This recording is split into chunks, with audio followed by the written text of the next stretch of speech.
এসব তো আসলে ভালোবাসা হতে পারে না। হ্যাঁ, এটা সত্যিকার ভালোবাসা তো কখনোই না, ডেফিনেটলি না। আর এটা আমার কাছে প্রথমে যেটা মনে হয়েছিল যে এটা একটা কন্টেন্ট, কিন্তু কন্টেন্টটা যখন এত বাড়তেই থাকে তো সেটা স্ক্যামিংয়ের পর্যায়ে চলে যায়। আমার কাছে এখন একদম স্ক্যামিংয়ের পর্যায়ে মনে হচ্ছে। তো প্রিয় দর্শক, এই মুহূর্তে লাইলার বাসায় যেহেতু আমরা আছি, শুনবো ডিজে শাকিল নামের একটি ছেলে, লাইলার অবশ্যই বলা যায় লাইলার প্রেমিক। যেন আমি কিন্তু শুধু লাইলাকেই ভালোবাসি। আপনারা একটা ধরবেন যে একটা মেয়েকে আরেকটা মেয়েকে ধরো, একটা মেয়ে আরেকটা মেয়েকে ধরো, কি শুরু করছো তোমরা মিডিয়ার মধ্যে? একটা প্রশ্ন থাকতে পারে না আপনাদের? অবশ্যই একটা প্রশ্ন থাকতে পারে। আমি তো এগুলো করতে পারি না, কারণ আমি তো লাইলার প্রেমিক, আপনাদের সবাই কিন্তু জানেন। তার লাইলার ছবি তার পুরা শরীরে লাগিয়ে লাইলাকে ভালোবাসে এবং লাইলার জন্য সে এই ধরনের কথাগুলো সে বলে আসছে সোশ্যাল মিডিয়ায়। এবং এইটা আসলে কতটুকু বাস্তব, বা লাইলা কি তাকে ভালোবাসে কি না, এটা নিয়ে অনেক গুঞ্জন চলছে এই মুহূর্তে সোশ্যাল মিডিয়ায়, ডিজে শাকিল এবং লাইলা। তো চলুন লাইলার কাছ থেকে আমরা সরাসরি আজকে জানার চেষ্টা করব যে ডিজে শাকিল কি লাইলাকে ব্যবহার করে ভাইরাল হতে চাচ্ছে কি না। আপা আসসালামু আলাইকুম। ওয়ালাইকুম আসসালাম। আমার আসলে এটাই মনে হয়েছে যে উনি হয়তো ভাইরাল হতেই চেয়েছেন আমার ফেস ভ্যালুটা ইউজ করে, বাট এটা এত নেগেটিভলি না করলেও হতো, কারণ যে কেউ আমার সাথে কোলাবোরেশন করতে চায়, ভিডিও করতে চায়, তার সাথে আমি ভিডিও করি। বাট উনি যে এই জিনিসটা পুরোটা একেবারে এমন একটা খারাপ পর্যায়ে নিয়ে গেছে যেটা আমি আসলে আমার কাছে পজিটিভলি আসেনি, সবাই নেগেটিভলি নিয়েছে এবং বলছে যে এটা আসলে ভাইরাল হওয়ার ওয়ে না, মানুষকে এত বিরক্ত করে এবং এত নেগেটিভিটি দিয়ে যে এই যে 20 তলা থেকে। ডিজে শাকিল আপনাকে নিয়ে একটি গান করেছিল, সেই গানটির পরে আপনি তার সঙ্গে দেখাও করতে গিয়েছিলেন, এবং আপনি যে কি দেখেছেন, বা তাকে আপনি কবে থেকে চিনেন? তাকে তো আমি আগে থেকে চিনতাম না, ডিজে শাকিলের গান রিলিজ হওয়ার ব্যাপারটাও আমি জানতাম না। আমি মমো ভাইকে চিনি, মমো স্টুডিও। তো মমো ভাই আমাকে ইনভাইট করেছেন একটা গান রিলিজের ব্যাপারে, বলেছে যে ওখানে একটা কেক কাটা হবে, একটা গান রিলিজ করা হবে। তো সেই হিসেবে আমি তার স্টুডিওতে গিয়েছিলাম এবং সেখানে যেয়ে দেখি যে একেবারেই হুলস্থুল কাণ্ড। আপনি তো ছিলেন, আপনি দেখেছেন যে ইভেন আমি গেট দিয়ে ঢোকা পর্যন্তও কিন্তু আমি জানতাম না যে ভিতরে এই অবস্থা। তো তাকে দেখে আমি খুব বাক্যহারা হয়ে গেছি আর কি, কথা বের হচ্ছিল না আমার মুখ থেকে যে আমি কী বলবো, কোন লাইনে কথা বলবো। এরকম পাগলামি তো আমি সামনাসামনি কোনোদিন দেখি নাই।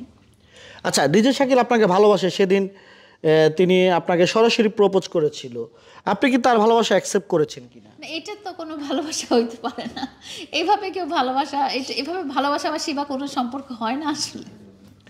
তাহলে আপনার কি মনে হচ্ছে, ডিজে শাকিলকে সেদিন আমাদের এক কলিগ বলেছিল, আপা আপনি পাগলের ডাকে কেন সাড়া দিয়েছেন, আপনার ধারণা আছে কিনা?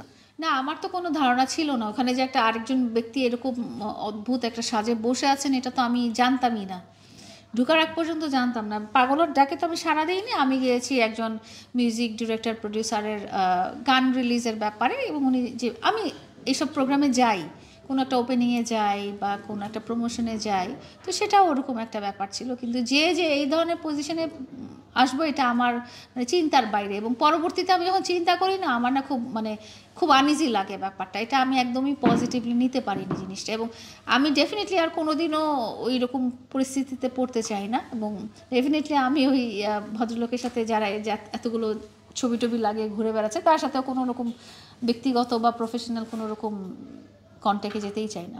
ডিজে শাকিল আপনার সঙ্গে দেখা করতে চাচ্ছে, ফুল নিয়ে আপনাকে শুভেচ্ছা জানাবে এবং তার ভালোবাসার কথাটা তিনি আরেকবার বলবে, আপনি কি তাকে এই সুযোগটা করে দিবেন কি? আমি আর এর মধ্যে নাই, আমি মাফও চাই, দোয়াও চাই যে আমি যেন এরকম মানুষের সংস্পর্শে আশেপাশে 100 হাত দূরে থাকতে পারি। তো কোনো দরকার নাই ভাইয়া। আচ্ছা, ডিজে শাকিল যে আপনাকে ভালোবাসে,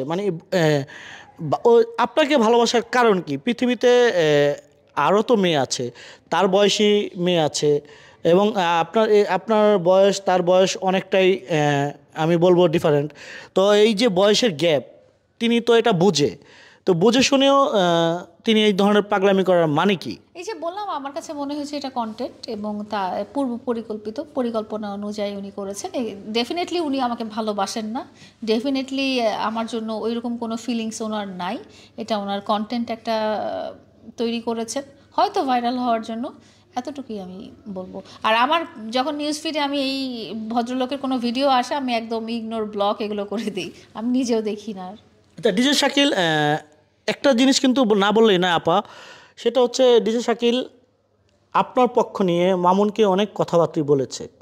মামুন আপনাকে ভালোবাসে না, মামুন ভালোবেসেছে আপনার টাকা পয়সা বাড়ি গাড়ি বিলাসিতা, এগুলো এগুলো ভালোবেসেছে, আপনাকে ভালোবাসেনি। এই কথাগুলো আপনি কিভাবে নিয়েছেন? এই কথাগুলো শুধু সেই বলেনি, এই কথাগুলো দেখা গেছে যে বেশিরভাগ মানুষই যখন বলতে যায় তখন এই কথাগুলো বলে। কিন্তু ব্যক্তিগতভাবে আমি মনে করি যে মামুনের সাথে আমার এই ব্যাপারগুলো একান্তই ব্যক্তিগত। এটা যখন তৃতীয় কোনো ব্যক্তি বলে তখন আমার কাছে খুব খারাপ লাগে, আমি সেটা অ্যাকসেপ্ট করতে পারি না।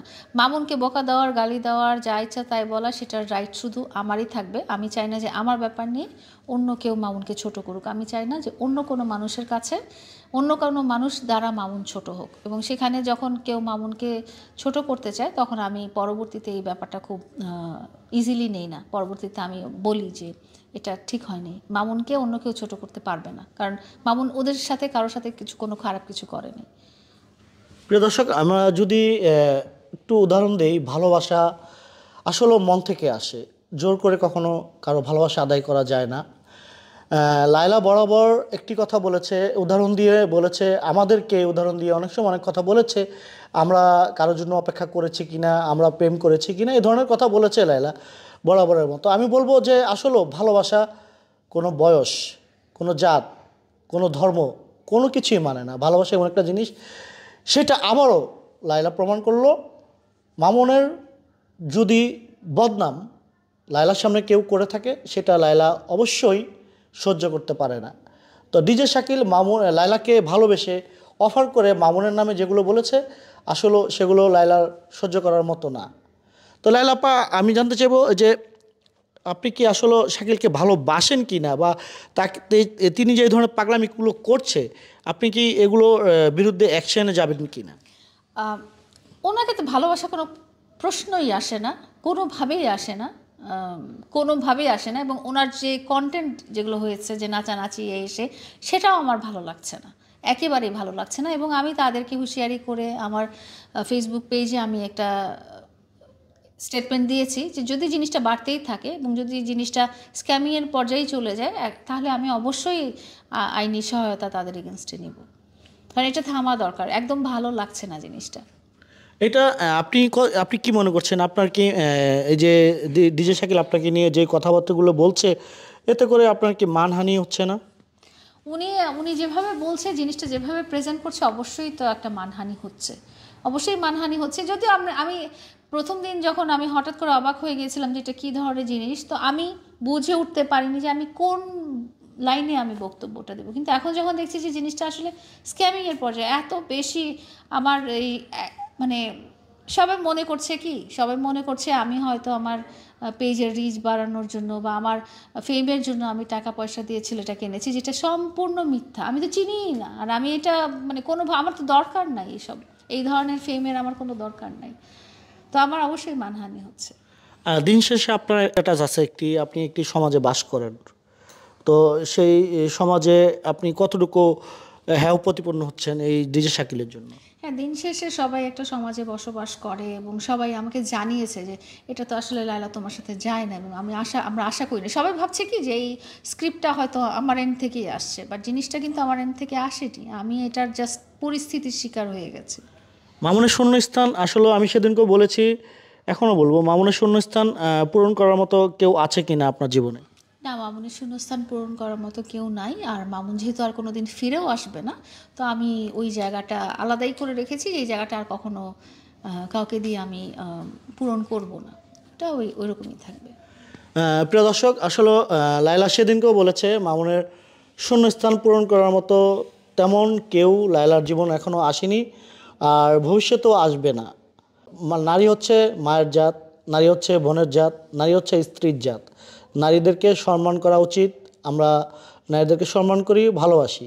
অবশ্যই তুমি যদি আমার ভিডিওটা দেখে থাকো তাহলে তোমার জীবনের সব কিছু ভুলে গিয়ে লায়লার কাছে এসে ক্ষমা চাও, এবং লায়লা তোমাকে ক্ষমা করে পুনরায় তোমাকে মেনে নিয়ে তোমার শূন্যস্থান পূরণ করে দিবে। তো আপা, মামুনের উদ্দেশ্যে কোনো বার্তা? মামুনির উদ্দেশ্যে আর কোনো বার্তা নেই, বার্তা সব আগেই দিয়ে দিয়েছি। আমি চাই তুমি একটা শুদ্ধতম মানুষ হও। সারা জীবন চেয়েছি তুমি খুব ভালো থাকো, নিজের ক্যারিয়ার গড়ো, এখনও সেটাই চাই এবং সারা জীবন সেটাই চাবো। কিন্তু আমি চাই যে তোমার মধ্যে যে দোষ ত্রুটিগুলো আছে, সব মানুষের মধ্যে ছোট ছোট দোষ ত্রুটি থাকে, কিন্তু তোমার মধ্যে যে বড় বড় দোষ ত্রুটিগুলো আছে সেগুলো তুমি দূর করো, কারণ মানুষ ইচ্ছা করলে সবই করতে পারে।